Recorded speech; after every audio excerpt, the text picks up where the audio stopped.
Hey, what's up, you guys? Welcome to the video. Today we're going to be discussing how to gain the most amount of weight as quickly as possible. But before we get into that, my name is Noah. I am the founder of Get Her Done Fitness, and I made it my mission to help all the young men get the body and confidence you've always wanted. And I'm currently hosting a free video training where I'm showing you guys how to do exactly that. I'm showing you the exact copy-paste system that I learned in the past few years to gain as much weight as humanly possible. I gained 40 pounds of lean muscle, and I'm here to show you how to do exactly the same because I've been through all the ups and downs, all the trial and error so that you don't have to. So if you want the copy-paste system to gain as much weight as possible in the next 12 weeks, go down below and click that first link to watch that free video training. You guys are not going to regret it. But let's hop into the meat and beans of this video. I'm going to be giving you guys the formula to gain as much weight as possible, okay? I'm going to give it to you guys right now. Okay, so this is going to be formula for max weight gain. And you guys have to remember that this is something that you actually need to go out and apply. I'm going to give you these secrets and these keys, but you actually have to go out and do it after this, okay? Because if you guys just watch this video, like, wow, that's great. That's so smart. Wow, I never thought about that. And you don't ever do it, then you're not going to see the results. So if you want to see the results, you have to go and actually apply these things to your training, your recovery, your dieting, etc. You got to actually go do the things that I'm telling you to do to get the results. So now that we have prefaced that and I've weeded out all the people that aren't actually going to do anything with this information, let's actually hop into this, okay? So the formula for maximum weight gain. The very first thing that you need to have is going to be a caloric surplus, because a caloric surplus is what is going to actually build the muscle. Like, you need to give your body the fuel to grow. Your body it is an input and output kind of system, okay? So if you have all these calories, okay, calories, let's say this is a burger, okay? This is a burger, lettuce, a burger, cheese, bottom bun. Okay, this is a burger. These are your calories, okay? These calories, they're going into you. Okay, this is you, a stick figure, okay? Although you're not trying to be a stick figure, you're trying to be ripped, okay? And so all these calories are going into you. So here's kind of an enlarged view of what's happening inside of your body, okay, right here. So those calories go into you, and then inside of your body, they are gonna be sent two different ways, okay? One, so here's that burger that you just consumed, okay? A burger that's inside of your stomach now after you ate it. And so it's either gonna go to muscle. There's a little muscular arm, okay? It's gonna go to muscle, or it's going to go to fat. So those are like your fat cells, or it's going to be burnt. So here's like some fire, raw fire, okay? Yeah, I know I'm not a very good artist, but you get the gist of it. The calories are going to go into your body, and then they're either going to be put on as muscle or stored as fat. So they're going to be stored as muscle, they're going to be stored as fat, or they're going to be burned. There's no other place that they're going to go. They have to go somewhere, right? They have to be used or stored. If they're not used, they're going to be stored. So for those of you that are trying to gain weight, you want to be consuming more calories than you are burning. Because if you consume, so say that all the food that you eat, so these calories over here, say that this is 3,000 calories, okay? Those 3,000 calories, they're going to go into your system. And then if you burn 3,000 calories, then you can't store any. See, so you can't store it as muscle, you can't store it as fat, you can't store it as anything, okay? And so if you burn 3,000 calories, there is zero left to store as muscle or fat. And obviously you're trying to store it as muscle, but it's the same concept, right? And so 3,000 in and 3,000 out, you're going to be storing zero, therefore you're not going to gain or lose any weight. This would be a caloric maintenance, where you are burning 3,000 calories in a day and you're going to be eating 3,000 calories. Okay, and then the other thing that's going to happen if you're in a caloric deficit, and this is definitely what you don't want to do, because this is for people who are trying to lose weight, but I want to really get this concept across to you guys, okay? So for those that are trying to lose weight, they're going to be consuming 3,000 calories.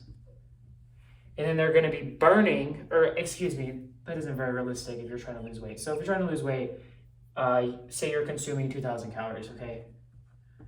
2,000 calories to lose weight. And this, and obviously depends on the person, but this is just a very broad example, okay?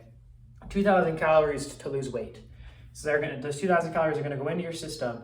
And then if you burn more than that, because everyone has muscle stores and they have fat stores, right? And so then if you burn more than 2,000, so say over here that you burn 2,500, where did that extra 500 come from? That did not come from the food that you just ate.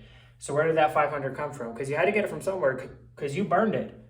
It's been burned. You burned 2,500, but you only ate 2,000.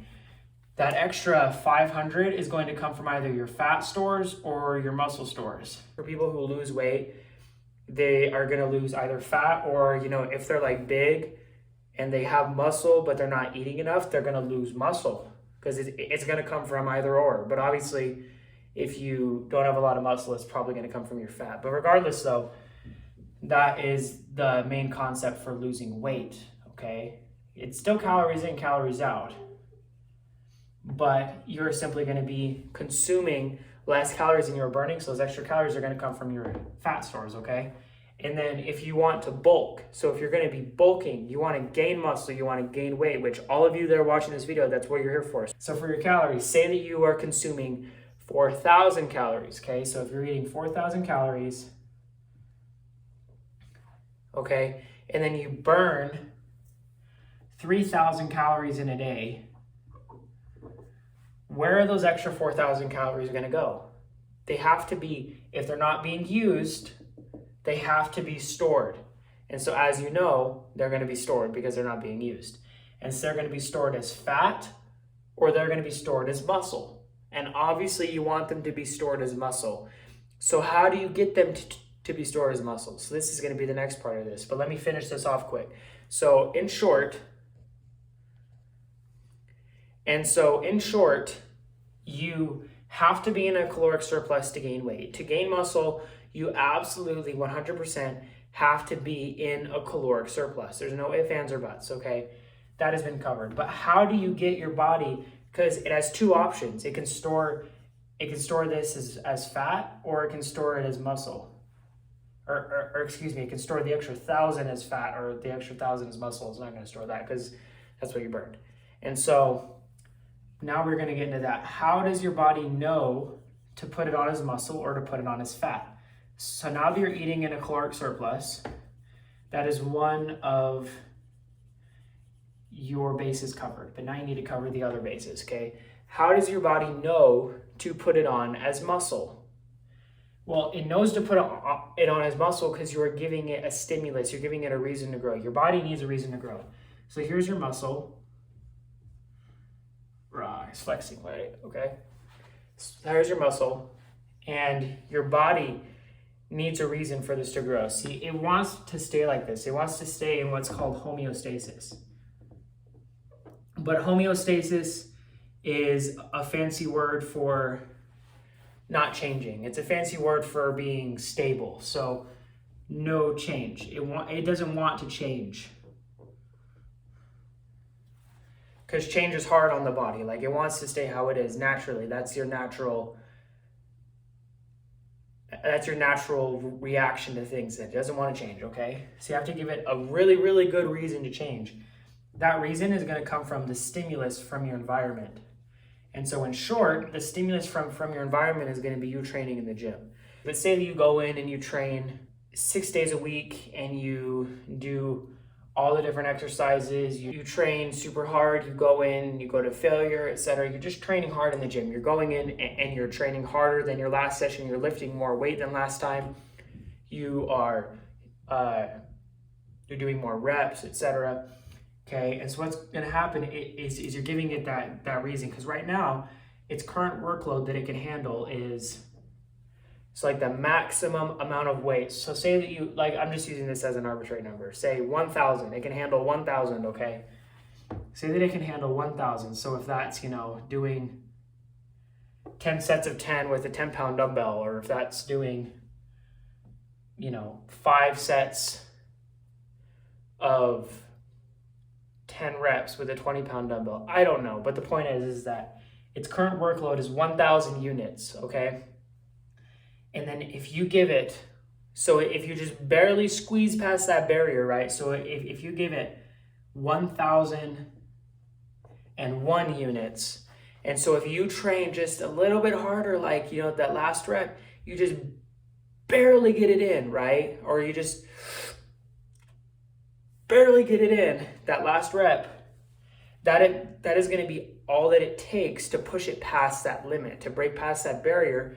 And then it's also that little 1 unit that you push past is going to give it the stimulus, it's going to give it the reason to grow. Because then your muscle and your body is going to think, whoa, that was a totally uncharted area. We've never done that, and we need to make sure that we can do it next time. And so what it does is, one, it's going to break down the muscles. So all these muscle fibers are getting these little micro tears in them. And then they need to heal. And then when they heal, the muscle is going to be bigger and stronger to handle that workload next time. And so next time you're going to do, so let's erase this and start over. So next time, so now your current workload, now that it's healed, is 1,001 units. And then you're going to push, and you're going to get that 1,002 units. And then it's going to break them down again. So it's going to break all those muscle fibers. It's going to tear them in half. Well, not literally, but it's going to get those micro tears. It's going to give it a reason to grow. It's going to get bigger and bigger and bigger and bigger. And you're going to keep on doing this. And what's going to happen is that you're going to get bigger and you're going to get stronger. So in short, you need to give your muscles a reason to grow. You need to go in and train hard. And then your body knows to allocate those calories to your muscle. It knows to send them there because that's where it actively needs them. Because it's not like you're training your fat harder than last time. You're training your muscles hard. You're training your muscles more than you did last time. You're training them harder, right? And so it's going to give those extra calories to where it needs it. And that's going to be the spot that needs repair, your muscle. And then it's going to use those extra calories that you were consuming to build that muscle. It's going to use those to build the muscle. And then the building blocks, this is the last part of it. The building blocks that it needs to build the muscle is going to be the protein that you consume, okay? So imagine this is our construction equipment, okay? So here's, I know this is horrible artwork, but this is our backhoe, okay? This is our that's our backhoe. So this is our backhoe. It has a little track things, right? Here's a hole, I don't know. There's our backhoe. And imagine this as the systems and whatnot in your body, okay? This is your body, and this is the thing that repairs your muscle, okay? So you need to give it the reason to grow. So you've already given it the reason to grow. And then one, it has its fuel tank right here. So here's its fuel tank. And then inside of its fuel tank comes those extra calories that you consume. So say that you're in a caloric surplus, how I explain, and say that you're in a 500 calorie surplus. So you are consuming 5,000 more calories than you are burning. So you have 5,000 extra calories that are, you have 500 extra calories that are free to go to this construction equipment's fuel tank. So it has the fuel. Now it just needs the building material, which I guess I have a backhoe and that's not really something that they use to build, but let's just pretend that it is, okay? And so now it needs the building material. And so the building material is right here. Here's all the logs of wood, okay? And what this is your protein. So it needs the fuel or calories right there. It needs the fuel or the calories, and then it needs the protein. So it needs the fuel and it needs the building blocks, and then it can build. So then it can put all these logs, it's gonna go doop, doop, doop. It's gonna put them right there. And now your muscle has been successfully built, okay? This is gonna be the formula for maximum weight gain, okay? Kind of sum this up right now. So what you need for maximum weight gain is going to be 1, caloric surplus. So I would say 500 to 1,000 calorie surplus if you're really looking to gain, and if you're a little bit skinnier of a guy. So in other words, if you're younger, you're more active, you have a higher metabolism, you're going to need that 500 to 1,000 calorie surplus. Okay. The next thing is going to be stimulus, or in other words, you need to go in and train freaking hard in the gym. You need to go in and actively train harder than you did the session prior. So train hard plus You need to train hard, and you also need to train harder. You need to go harder than you did the last time. And then the last thing is going to be your protein. And in hindsight, I don't think that I specified, but I would recommend eating 1 gram per pound of body weight. So 1 gram per pound body weight. So if you weigh 160 pounds, you're going to eat 160 grams of protein. And so, in other words, when you're tracking your calories, you're going to hit your calorie mark, and you're also going to hit your protein mark. When you're looking at your calories and your macros and everything that you eat in a day, you need to be hitting your calories and you need to be hitting your protein. I wouldn't worry too much about your carbohydrates and fats, because for what you're trying to do, those are quite frankly irrelevant. And so just stick to your protein, stick to your calories, go in and train hard. And then the last thing, actually, now that I'm thinking about it, is going to be recovery. And you got to remember that your body needs to be given that time to recover and to grow and to let your muscle actually build. And so you need to give it that time in between training sessions where you are going to be giving your body that time to recover. You got to give yourself time to recover. I don't know how else to explain it. You got to be giving yourself rest time. You got to have at least 48 to 72 hours in between every single muscle group that you train, which I actually covered in a previous video where I discussed training splits. If you want to check that out, go ahead and click right here. But I hope you guys found this information useful. If you never want to miss a new video, make sure to go down below and click that subscribe button. And I'll catch you guys in the next one. Always remember to get her done.